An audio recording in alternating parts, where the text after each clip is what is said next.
Hola, saludos familia Vida Irene y amigos que me acompañan. Bienvenidos una vez más a este su espacio. Continuamos hoy con la serie de Vivir el Perdón. Ya hemos platicado un poco sobre en qué consiste el perdón y las consecuencias dañinas que nos traen guardar odio, rencor y resentimiento entre nosotros, así como el querer buscar venganza. A lo largo de nuestras vidas a todos nos han hecho daño alguna vez. Una mentira, una ofensa, una traición, una infidelidad, una decepción, etc. La lista puede ser tan larga como nosotros querramos. Y es normal que ante estas situaciones nosotros sintamos tristeza, enfado, coraje o que incluso lleguemos hasta sentir odio hacia otra persona. Sin embargo, si no trabajamos sobre nuestras emociones, estas empezarían entonces a enquistarse y acumularse en nosotros, lo que causaría un grupo de pequeñas heridas, las cuales limitarían nuestra capacidad de vivir el presente y condicionarían nuestras relaciones personales. Y el perdón es la herramienta más poderosa para entonces disolver las consecuencias de estas emociones.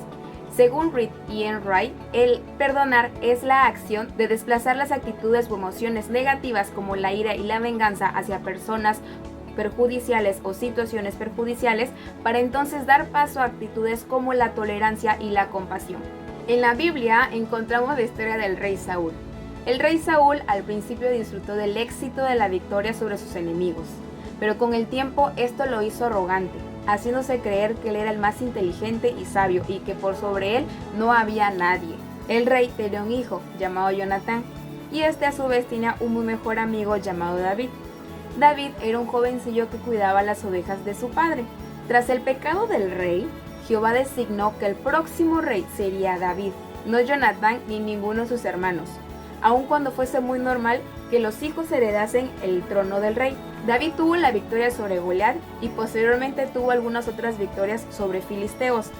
Con el tiempo, la gente empezó a considerar muchísimo mejor a David que al rey Saúl, y esto a Saúl le ocasionó muchísima envidia, por lo que decidió perseguirlo para acabar con su vida. Tras esto, David se vio obligado a escapar, huir y esconderse del rey. Después de muchos meses de David ser perseguido por el rey Saúl, en una ocasión, el rey y su gente llegó a descansar en el mismo lugar donde se estaba quedando David con los suyos. De esto no se enteró el rey. Sin embargo, David tuvo la oportunidad de acercarse a ellos mientras estos descansaban. Y al fin David tenía la oportunidad de acabar con la vida de aquel que tanto lo perseguía y acabar con esos días tan agobiantes de persecución.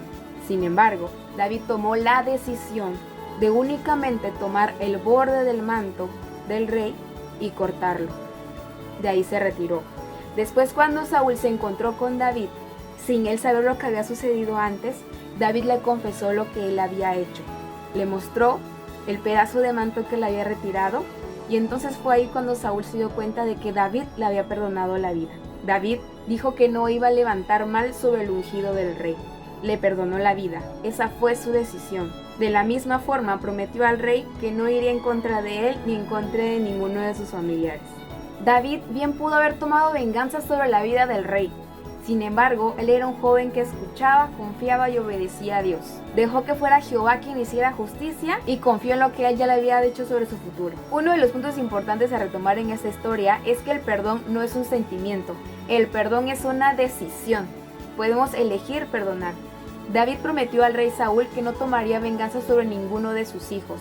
Y es importante recalcar aquí que no en todas las ocasiones en que tú perdones va a significar que tú vayas a retomar la relación con alguna de las personas que te hicieron daño, sino que vas a estar dispuesto o dispuesta a gestionar de manera distinta esas emociones que quizás te mantienen atado al pasado.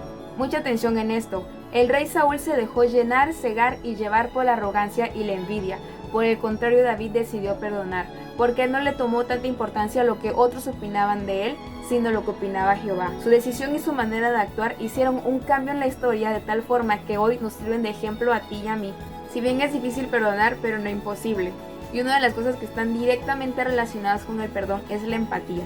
La empatía es la capacidad de identificarnos con la necesidad o la circunstancia del otro, y para generarla podemos empezar por tener en cuenta el contexto de la otra persona. Por ejemplo, una persona que de repente corre y roba un restaurante para poder comer. Podemos pensar que la persona que trabaja en el restaurante se ha esforzado tanto y que es injusto que alguien más llegue así sin esfuerzo alguno a robarle. pero también desconocemos el contexto de la otra persona, todos sus intentos honrados y fallidos que ha hecho por llevarse un bocado a la boca. También desconocemos probablemente lo desesperado o desesperada que tuvo que haber estado para cometer tal acto. Podemos entonces generar empatía teniendo en cuenta el contexto y la situación que llevó a la otra persona a actuar de la manera que lo hizo.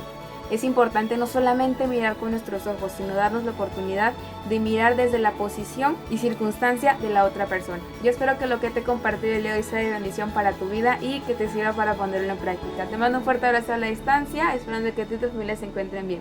Dios les bendiga.